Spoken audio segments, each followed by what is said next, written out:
네, 안녕하십니까. 서울디지털대학교 법무행정학과 학과장을 맡고 있는 김대규입니다. 저희 전공은 상법이고, 핵심 주제와 관련돼서는 이제 금리와 환율에 대해서 관심이 많습니다. 그래서 오늘 이자 규제에 관한 것인데, 그런 것들도 이제 금리와 연관된 것이고요. 제가 이제 그 1997년 IMF 사태가 났을 때, 독일에서 유학을 하고 있었는데 그때 이제 환율이 한 3배 이상 올라서 많은 유학생들이 한국으로 돌아갔던 경험을 갖고 있습니다. 그래서 이제 환율과 금리의 중요성, 그리고 이런 금리나 환율은 우리가 흔히 말하는 그 시장에서의 수요와 공급에 의해서 결정되지 않는 경우들이 왕왕 또는 아주 빈번하게 있다라는 사실을 체험적으로 경험을 했고, 그것과 법과는 아주 긴밀한 밀접한 연관이 있다. 그래서 그런 연구들을 쭉 해왔습니다. 그래서 오늘의 주제도 그것과 상관 있는 것이라 이렇게 자기소개를 하도록 하겠습니다. 제가 논문을 쓰게 된 것들이 이제 금융기구에 대한 접근, 또 금융기구에 대한 질서와 관련돼서 중국이 어떻게 제도화를 하는가를 이제 금리 규제를 통해서 이제 함께 살펴봤습니다. 근데 이것을 길게 이렇게 설명을 하기보다는 제가 다른 논문, 중국 크라우드 펀딩의 법적 규제라는 논문을 잠깐 인용을 해보도록 하겠습니다. 이 논문에서는 중국에서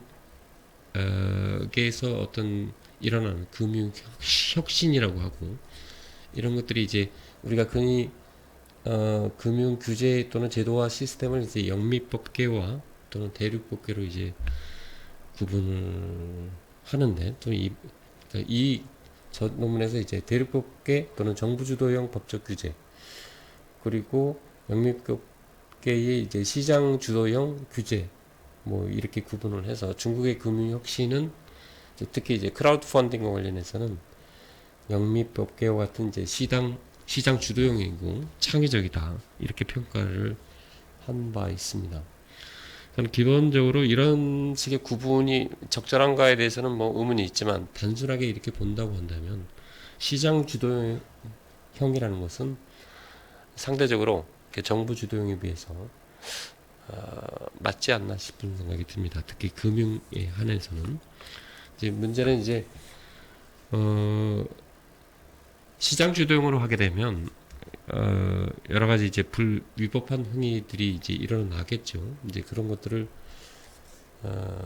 어떻게 하는 것이 이제 관건인데, 그러니까 일단은 금리 결정이 시장에서 일어나도록 하고 정부는 그에 대해서 일일이 개입을 하지 않는다. 다만 이런 것들 가지고 흔히 계약의 자유 이런 것들을 남용하는 것에 대해서 최소한의 규제를 접근하는 방식이 이제 시장 주도형이라고 한다면, 이제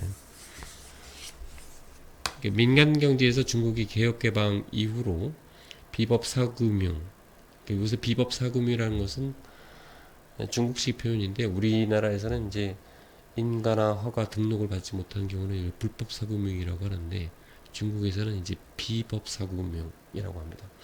관점이 상당히 좀 다르지요, 용어가. 불법 사금융이라고 하면 상당히 뭐랄까 위법 상태, 그리고 형사처벌과 행정적 처벌을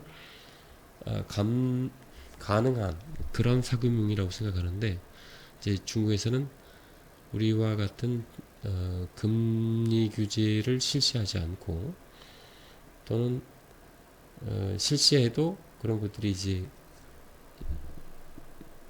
잠시 또는 임시적이거나 또 고정적이지 않고 탄력적이다, 즉 이렇게 어떤 기준금리와 연동한다는 점에서 시장 주도형이다, 그렇게 얘기를 할 수 있고요.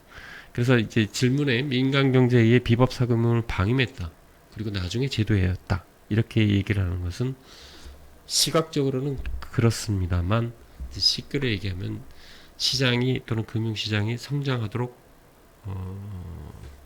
자기의 힘으로 성장하도록 이제 국가가 간섭을 하지 않는 것이고, 그리고 나중에 이제 제도화되고 크게 되면 그에 따른 이제 규모나 피해 규모도 커질 수 있으니까 그때에 가서 비로소 사금융을 예컨대 최저자본금을 한다든가 또는 비법 사금융의 인가 요건을 높인다든가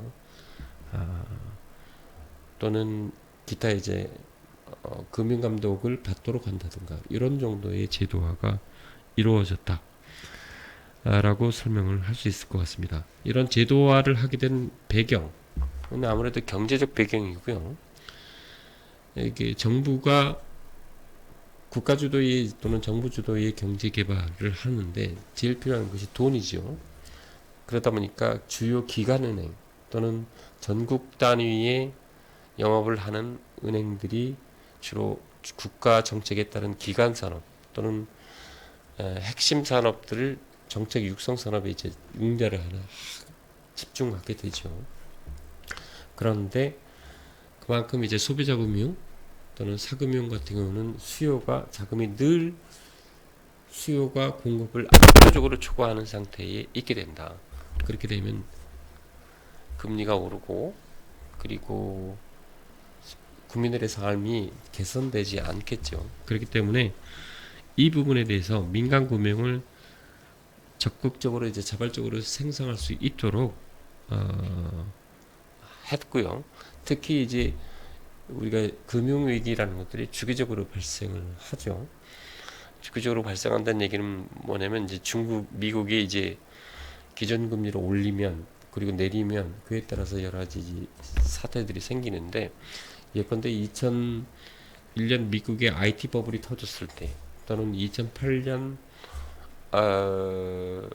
그 서브프라임 모기지 론 사태가 터졌을 때 이런 식의 금융 위기 그리고 또 코로나 위기 이랬을 때 미국이 돈을 걷어들이게 되면 그 미국의 기준금리가 올라가고 신흥국에 들어갔던 돈들이 미국으로 쏠리게 되면서 중국 같은 경우 또 우리나라 같은 경우는 자금이 부족해질 수 있죠. 환율이 뛰어오르고 또 금리가 뛰어오르는 그런 현상, 즉 외부 요인의 금융시장이 쉽게 왔다 갔다 하고 그런데 이제 기관은행, 중국의 4대 은행 같은 경우는 그런 환율 방어 또는 기관산업 방어에 치중하다 보니까 이럴 때에 이제 그 사금융 또는 비법 사금융이 역할을 해줘야 된다.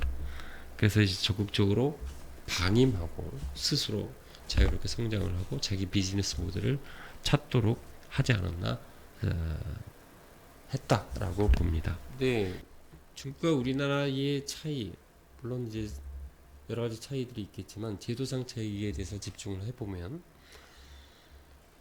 중국은 이렇게 금리 규제가 없고요. 그런데 금융기구에 대해서 우리나라에서는 이제 이자제한법뿐만 아니라 대부업법에서 금융기구, 제가 말하는 금융기구는 은행권, 비은행 여신전문업권, 그러니까 흔히 말해서 제1금융권, 제2금융권, 대부업을 포함한 것을 이제 제3금융권이라고 한다면 이런 것을 포함해서 우리가 금융기구를 하고 이런 금융기구에 대한 금리 제한을 대부업법에서 하고 있습니다. 그래서 이것은 이제 은행뿐만 아니라 저축은행, 여신전문, 카드사, 그다음에 리스금융, 그다음에 대부업 이런 모든 그 여신업을 하는 기구에 모든 적용이 되는데 중국에서는 그런 것이 규제가 없습니다. 그렇기 때문에 그리고 반면에 또 우리나라 같은 경우는 금리 규제뿐만 아니라 예컨대 이자제한법과 대법이 똑같이 연간 최고금리를 20%로 설정을 하고 20%를 넘게 되면 우리나라는 형사처벌, 행정처벌을 가져봤습니다. 업체가.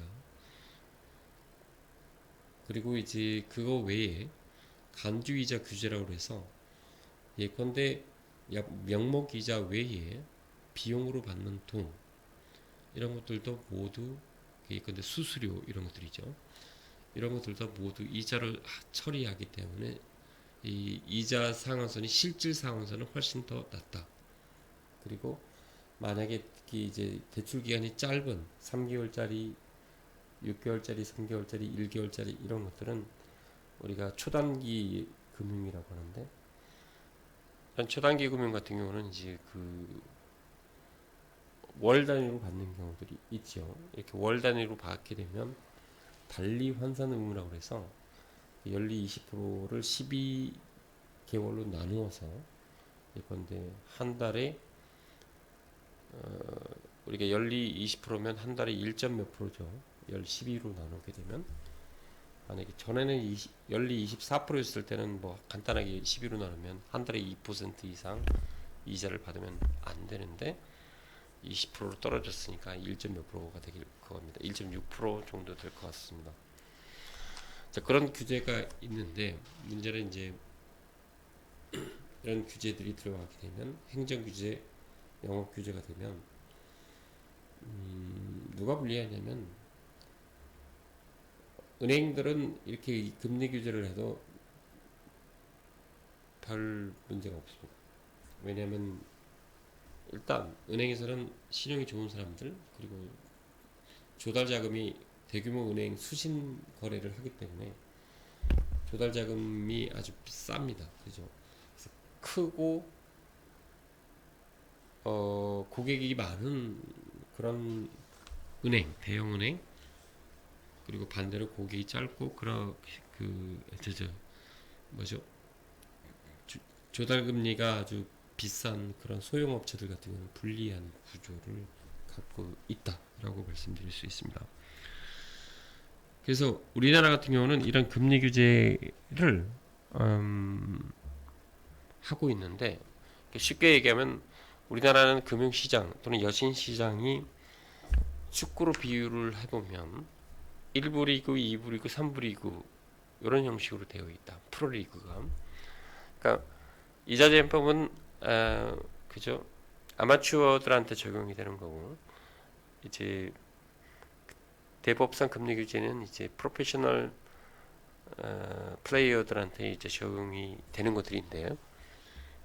이게 1부 리그와 2부 리그, 3부 리그 같은 경우는 기본적으로 자금 동원력에서 차이가 있죠. 선수들에게 연봉을 주는 것들이 한계가 있습니다. 그래서 뭐 특정 스포츠에서는 셀러리 캡 같은 것들을 만들기도 하지요. 그런데 이제 예컨대 이제 혹시 축구를 좋아하시는 분들은 알겠지만 뭐 뒤에 나오겠지만 요새 유럽 축구 프로축구에 이제 페어 파이낸셜 FFP 페어 파이낸셜 페어 룰인가에서 이 규정이 생겼습니다.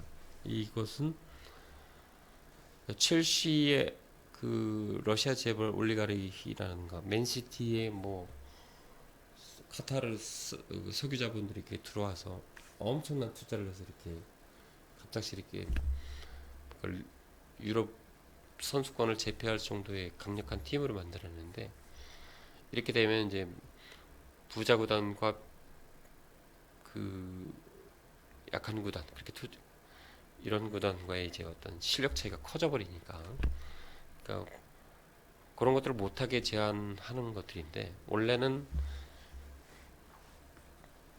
약한 구단을 또는 서민 구단을 보호하려고 하는 것인데 문제는 이미 이제 그 FP 룰이 적용이 되면서 더 이상의 그러한 석유자분들이 인입할 수 있는 구조가 쉽지 않았다. 인입을 해도 구단 인수해도 대량의 그 자금 투자를 하기가 어려워졌습니다. 자 그렇게 되니까 결과가 어떻게 되냐면 우승은 몇몇 팀들이 항상 하는 구조입니다. 챔피언스 리그는 뭐 흔히 올라가는 몇몇 팀들이 하고 그러니까 첼시와 맨시티 또는 파리 생제르맹 이런 같은 팀들이 더 이상 나오기 힘든 구조. 더 이상 비니빔 부익부 즉 캐치프레이즈와 달리 훨씬 더 비니빔과 부익부가 강화되는 구조를 만들어냈죠. 현재에서는 우리나라에서는 이제 우리 금리 대규모 규제에서는 그런 것들이 이제 작동을 하고 중국에서는 어쨌든 출동을 하지 않는다. 또는 제한 그런 것들이 이제 심하지 않다.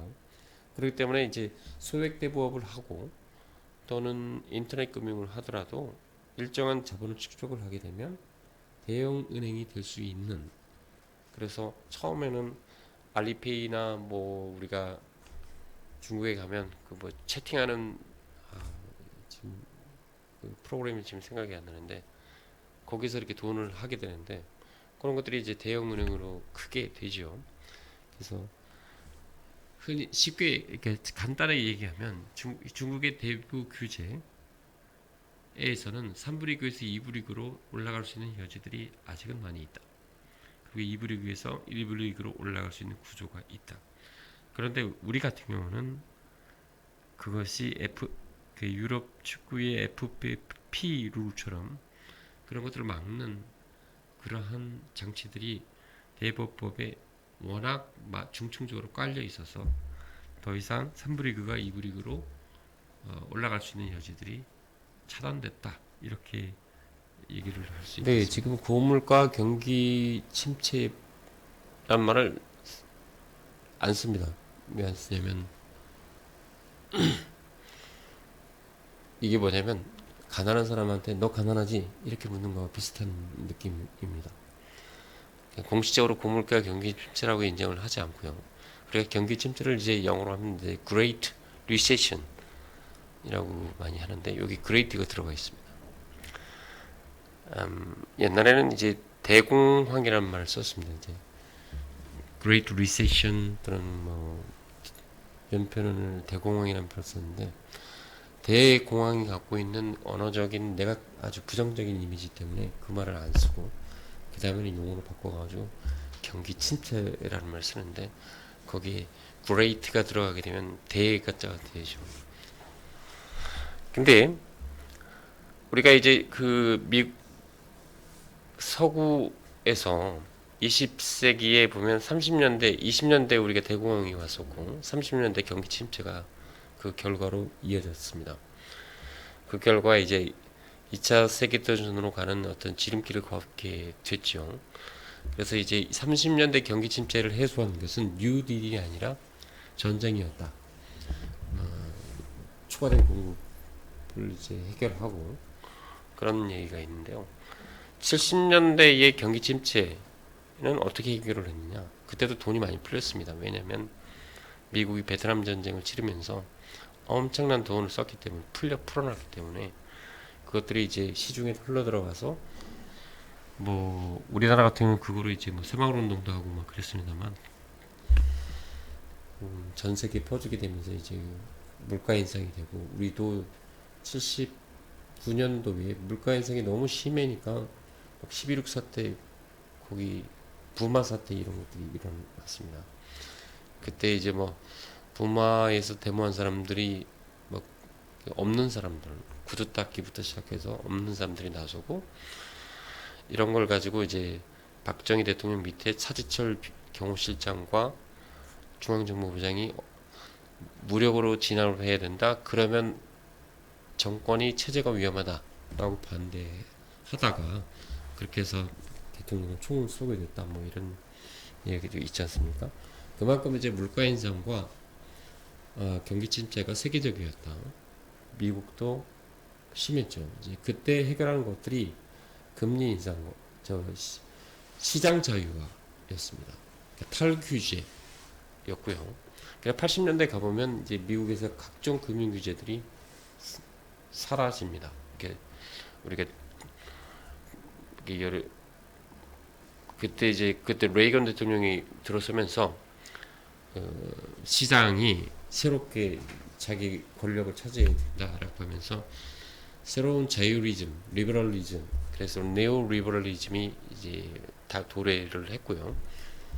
뭐 기관 산업의 민영화, 그리고 금융 산업에서 금리 규제라든가 또는 영업 구간의 제한을 철폐를 하기 시작을 했습니다. 그렇게 해서 이제 또 기준금리 같은 경우는 이제 미 연방은행이 아주 폭력적이다 할 정도로 막 두 자리 숫자로 한꺼번에 올려버렸습니다. 10몇 %씩 올려버리고 그 사람이 유명을 한데, 그러면 80년대와 같은 것들이 우리 현재에도 통할 것인가? 즉 규제, 금리 규제 이런 것들을 없애버리고 기관 산업을 빈영하는 것이 바람직한 것인가? 근데 그 네오리버럴리즘은 뭐 금리 규제를 완화하는 것이 필요한데, 문제는 이제 현재의 물가 수준이 역대급이라는 게 있습니다. 즉 80년대와 30년대와 비교할 수 없는 수준이다. 제가 2024년 4월 18일자 IMF에서는 이제 미국 부채가 향후 이제 10년 이내에, 그러니까 2034년 이전에 미국의 정부 부채가 50조 달러를 넘을 것이다, 이렇게 얘기를, 그렇게 추정치를 발표를 했는데, 올해 이제 그 연초에 2024년 1월 초에 미국 정부 부채가 34조 달러라고 했습니다. 요게 35조 달러로 늘어나는데 딱 100일 걸렸습니다. 그러면 1조 달러가 늘어났는데 100일, 그러니까 90일 4월쯤에 벌써 1조 달러가 늘어났는데, 1조 달러가 우리나라로 하면, 원화로 하면 1300조 원입니다. 우리나라 1년 정부 예산이 600조 원이니까 1300조 원이면 우리나라 2년치 예산이 해당하는 부채가, 정부 부채가 미국에서 늘어나고 있습니다. 근데 이 속도는 점점점 빨라지고 있습니다. 즉 이자만 해도, 이자를, 부채를, 채권을 발행해서 이자를 갚는 그런 구조이고요. 우리가 이제 미국을 이제 천조국이라고 하지 않습니까? 왜냐하면 국방비를 1년에 뭐 1000조 원, 우리나라 돈으로 1000조 원 이상 쓴다라고 하는데, 1조 달러에 가깝다는 얘기죠. 미국의 이자가 국방비를 늘어났습니다. 즉 이자만 1000조국이 됐습니다. 이런 것들은 현재 미국의 생산력이라든가 전 세계에서 봤을 때 갚기 어려운 수준에 이르렀다는 거죠. 즉 고물가 경기 침체가 단기간에 해소되기 어렵다. 그래서 장기적으로 아껴 쓰고 적자하고 해야 되는데 그렇게 해도 어렵다. 자, 그렇다고 본다면 달러 체제에서 있는 우리나라에서는 이런 고물가 경기 침체를 일시적인 현상이 아니라 상수로 받아들여야 된다. 상수로 받아들인다면 물가를 잡기 위해서는 시중에 풀려 있는 돈을 기준금리를 올려서 계속 빨아들일 수밖에 없습니다. 그렇다고 본다면 현재에서의 금리 규제 수준은 저금리 기조에 있고, 그리고 특히 1부 리그에 유리한 구조이기 때문에 2부 리그, 3부 리그는 현재 구조에서는 탈락할 수밖에 없습니다. 왜냐하면 기준금리가 조달금리가 올라가기 때문에 그렇습니다. 2부 리그와 3부 리그가 없어지고 1부 리그가 남게 되면 2부 리그와 3부 리그에 참여하던 팀, 그리고 또 그런 팀을 응원하던 고객들은 1부 리그로 가면 되느냐? 그렇지 않습니다. 1부 리그의 가격이 너무 오릅니다. 그러니까 토트넘 같은 경우도 입장권 가격들이 엄청 올라서 욕을 먹고 있지 않습니까? 지금 특히 노인들, 어린이들 할인해 주는 것도 이것도 없어버렸습니다. 즉 그러면 TV로 보면 되지 않느냐? 영국 같은 경우는 TV가 다 스카이 TV 독점 중에는 이제 유료화가 되는데 되게 비쌉니다. 그래서 이제 그 유료 TV로 보려고 이제 술집에 펍에 가는 현상이 있는데, 펍에 가지 않으면 유료 TV를 볼 수 없고, 또 가난한 사람들은 일부 리그 팀 구장에 들어갈 수 있는 티켓 또는 시즌 티켓을 구하기가 불가능하다. 이런 구조가 악화되는 거죠. 그래서 현재에서는 2부 리그, 3부 리그를 활성화해야 되는데, 활성화하기 위해서는 이런 것들, 각자의 조달금리, 소비계층에 맞게끔 정책을 할 수 있도록 어떠한 자율 여지를 하는 규제 개선, 규제를 없애야 된다. 또 없애는 방향으로 가야 된다. 아니면 최소한 금융기구에 대한 금리 규제는 없애고 그 이자제한법 정도를 남겨도 돼. 이자제한법은 중국처럼 기준금리에 따라서 기준금리가 낮으면 상한선도 낮아지고 또 올라가면 올라갈 수 있는, 그래서 경기에 민감한 경기에 탄력적인. 중국 같은 경우는 이제 사법투자 해석에서 1년짜리 정기예금, 1년짜리 정기예금을 기준으로 삼아서 여기서 4배를 허용폭으로 잡습니다. 지금 우리나라, 제가 아까 좀 전에 이 영상을 촬영하기 전에 검색을 해보니까 우리나라 1년짜리 정기예금 금리가 3.6%입니다. 그러면 여기에 4배면 4, 3, 12 4, 6, 4, 24니까 14.4%까지 받을 수 있다는 겁니다. 이런 것들은 보면 우리가 연간 20%인데 간주이자까지 합치면 사실상 비슷한 수준이라고 볼 수 있는데, 이런 것들이 이제 기준금리가 올라가거나 또는 정기예금 금리가 올라가면 그에 따라서 이제 탄력적으로 시장에 따라서 반응을 할 수 있도록 정하고 있는데, 근데 우리는 그렇게 한번 고치려면 일일이 이거 다 법을 고쳐야 됩니다. 국회를 통과해야 되는데 비용이 너무 많습니다. 그래서 이렇게 하지 말고 경기에 따라서 근데 항상 제도 개선은 늦지 않습니까? 현실보다. 시기를 놓치는 경우도 이미 피해자가 발생해버리는 그런 문제점이 발생을 하니까, 우리도 이제 금융기구에 대한 규제는 시장에 맡기고, 사금융에 대해서는 제한을 하더라도 탄력적인, 예컨대 중국처럼 정기 우대금리, 시중의 평균 우대금리를 기준으로 해서 결정하는 것이 좋지 않겠느냐, 그렇게 생각을 하고 있습니다.